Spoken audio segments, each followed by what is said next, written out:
ছাত্রছাত্রী, নারী পুরুষ, নবীন প্রবীণ সবাইকে আমার সালাম জানাচ্ছি। আসসালামু আলাইকুম। গত বছর আগস্ট মাসে জুলাই গণ অভ্যুত্থানের শক্তি বলে আমরা অন্তর্বর্তী সরকার গঠন করেছিলাম। এরপর আমরা এখন আমাদের মেয়াদে একটি অত্যন্ত গুরুত্বপূর্ণ সন্ধিক্ষণে উপনীত হয়েছি।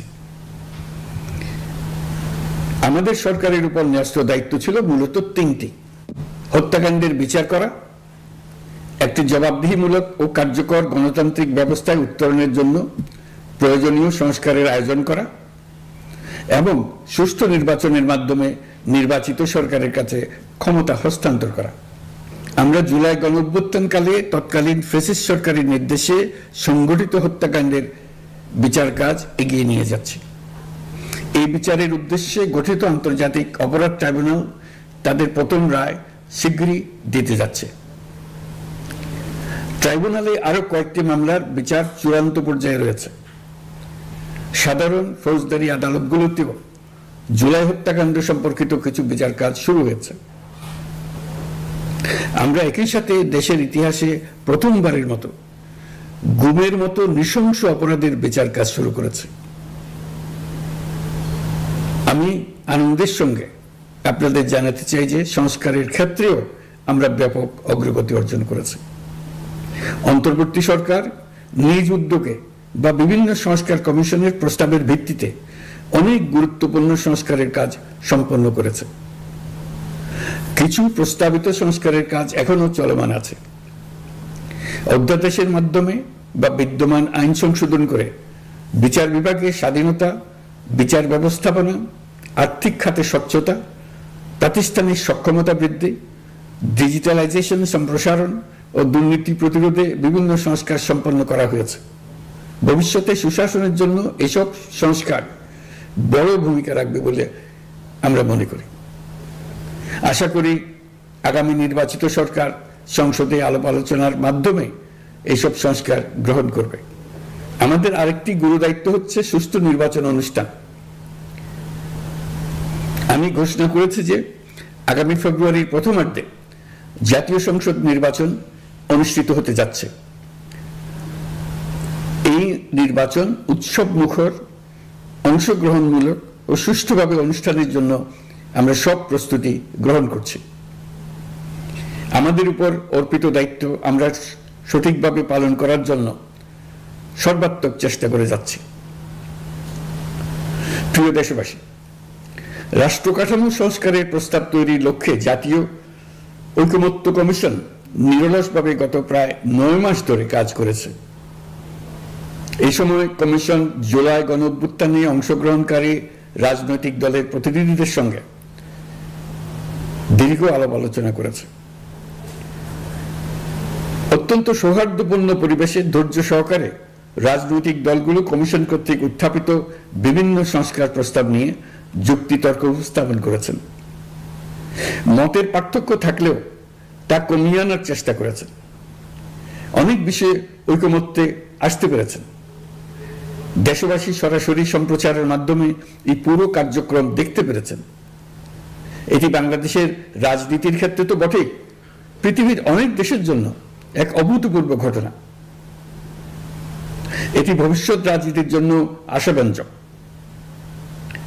আমি ঐকমত্য কমিশনের সদস্যদের এবং রাজনৈতিক দলগুলোর নেতৃবৃন্দকে গণতান্ত্রিক চর্চার এই অসাধারণ আয়োজনকে সফল করার জন্য আবারও আন্তরিক ধন্যবাদ জানাচ্ছি। ঐকমত্য কমিশনের প্রণীত জুলাই সনদে সংবিধান বিষয়ক 30টি গুরুত্বপূর্ণ সংস্কার প্রস্তাবে রাজনৈতিক দলগুলোর মধ্যে ঐকমত্য তৈরি হয়েছে। এটি একটি ঐতিহাসিক অর্জন। কিছু প্রস্তাবে সামান্য ভিন্নমত আছে, বাকি অল্প কিছু প্রস্তাবে আপাতদৃষ্টে মনে হয় অনেক দূরত্ব আছে, যা গণতান্ত্রিক প্রক্রিয়ায় অস্বাভাবিক কিছু না। তবে খতিয়ে দেখলে দেখা যায় যে এসব প্রস্তাবগুলোর ক্ষেত্রেও আসলে মতভিন্নতা খুব গভীর নয়। কেউ সংস্কারটা সংবিধানে করতে চেয়েছেন, কেউ আইনের মাধ্যমে করতে চেয়েছেন, কিন্তু সংস্কারের প্রয়োজনীয়তা, নীতি ও লক্ষ্য নিয়ে কারোর মধ্যে মতভেদ নেই। কাজেই রাজনৈতিক দলগুলোর প্রকাশ্য বক্তব্য যতখানি পরস্পর বিরোধী অবস্থানে আছে বলে মনে হয়, জুলাই সনদ সঠিকভাবে বিশ্লেষণ করলে ততখানি মত পার্থক্য দেখা যায় না। এটি আমাদের অনন্য অর্জন। এতে জাতি এগিয়ে যেতে সাহসী হয়। এসব বিবেচনায় রেখে এবং রাজনৈতিক দলগুলো কর্তৃক স্বাক্ষরিত জুলাই সনদকে মূল দলিল হিসেবে ধরে নিয়ে অন্তর্বর্তী সরকার আজকের উপদেষ্টা মণ্ডলীর সভায় জুলাই জাতীয় সনদ সংবিধান সংস্কার বাস্তবায়ন আদেশ 2025 অনুমোদন করেছে। এটা বিরাট খবর। প্রয়োজনীয় স্বাক্ষর শেষে এটি ইতিমধ্যে গেজেট নোটিফিকেশন করার পর্যায়ে পৌঁছে গেছে। জুলাই সনদ বাস্তবায়নের লক্ষ্যে এই আদেশে আমরা গুরুত্বপূর্ণ কিছু বিধান গ্রহণ করেছি। এর মধ্যে রয়েছে সনদের সংবিধান বিষয়ক সংস্কার প্রস্তাবনার উপর গণভোট অনুষ্ঠান এবং পরবর্তী সময়ে সংবিধান সংস্কার পরিষদ গঠনের সিদ্ধান্ত। আমরা সকল বিষয় বিবেচনা করে সিদ্ধান্ত নিয়েছি যে আগামী জাতীয় সংসদ নির্বাচনের দিনেই গণভোটের আয়োজন করা হবে, অর্থাৎ জাতীয় নির্বাচনের মতো গণভোটও ফেব্রুয়ারির প্রথমার্ধে একই দিনে অনুষ্ঠিত হবে। এতে সংস্কারের লক্ষ্য কোনোভাবে বাধাগ্রস্ত হবে না। নির্বাচন আরো উৎসবমুখর ও সাশ্রয়ী হবে। গণভোট অনুষ্ঠানের লক্ষ্যে উপযুক্ত সময়ে প্রয়োজনীয় আইন প্রণয়ন করা হবে। জুলাই সনদের আলোকে আমরা গণভোটের ব্যালটে উপস্থাপনীয় প্রশ্নও নির্ধারণ করেছি। আমি প্রশ্নটি এখন আপনাদের সামনে পাঠ করে শোনাচ্ছি।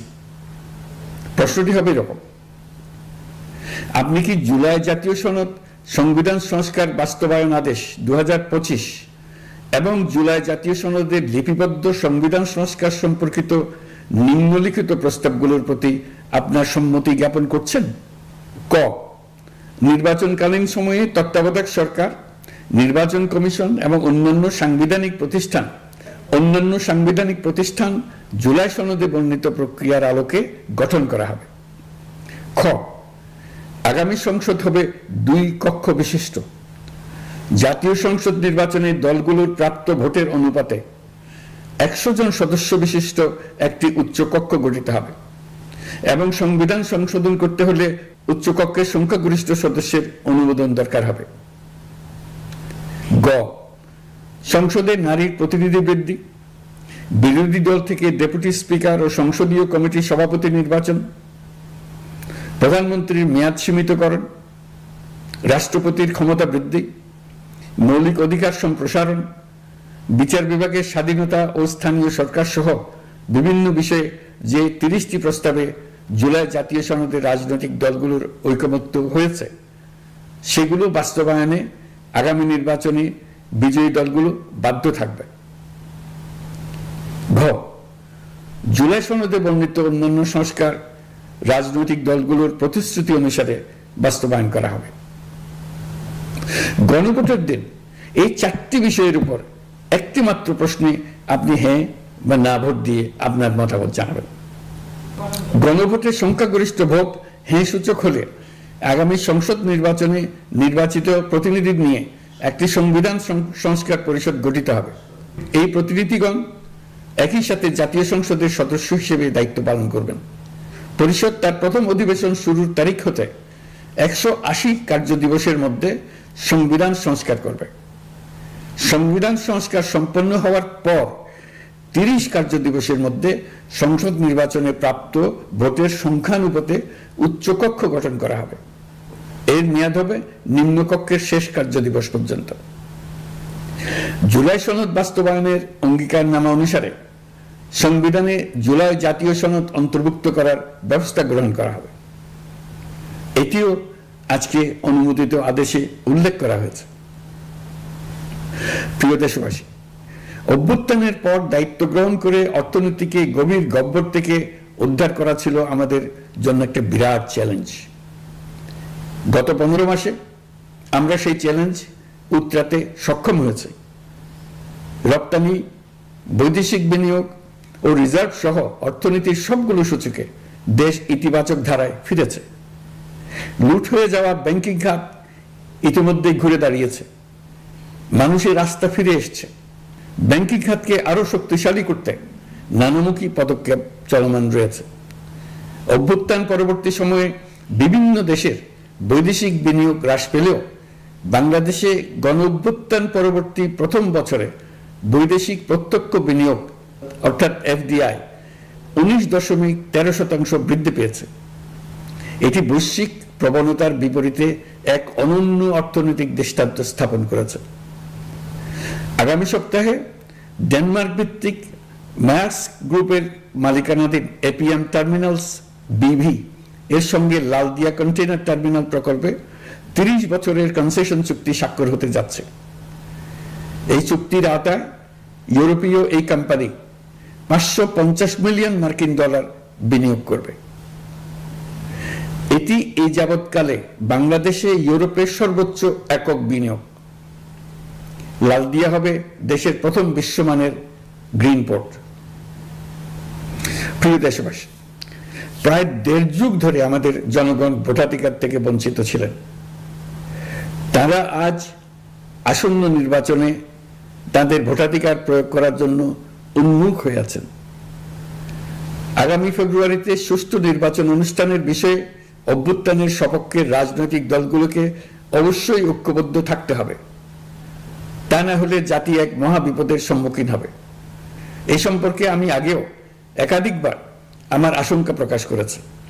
ফ্যাসিবাদের বিরুদ্ধে 2024-এর জুলাইয়ে মৃত্যুর মুখোমুখি শির উঁচু করে দাঁড়িয়ে দেশবাসী যে ঐক্য গড়ে তুলেছিল, আমরা জীবিতরা যেন অল্প স্বল্প ভিন্নমত ও লঘু বিবাদে জড়িয়ে তার মর্যাদা ক্ষুণ্ণ না করি।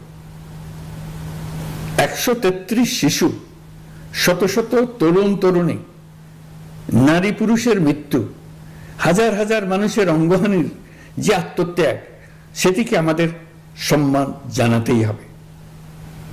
দেশের আপামর জনগণ সামান্য যা চায় তা হচ্ছে এই অগণিত হতাহতের স্মৃতির প্রতি শ্রদ্ধা জানিয়ে আমরা সবাই যেন ভিন্ন মতের প্রতি সহিষ্ণুতা দেখাই, দলীয় স্বার্থ অতিক্রম করে সম্মিলিত আকাঙ্ক্ষা ও জাতীয় চাওয়াকে ঊর্ধ্বে তুলে ধরি। তাই আমি আশা করি আমাদের এই সিদ্ধান্ত জাতির বৃহত্তর স্বার্থে রাজনৈতিক দলগুলো মেনে নেবে। একটি উৎসবমুখর জাতীয় নির্বাচনের দিকে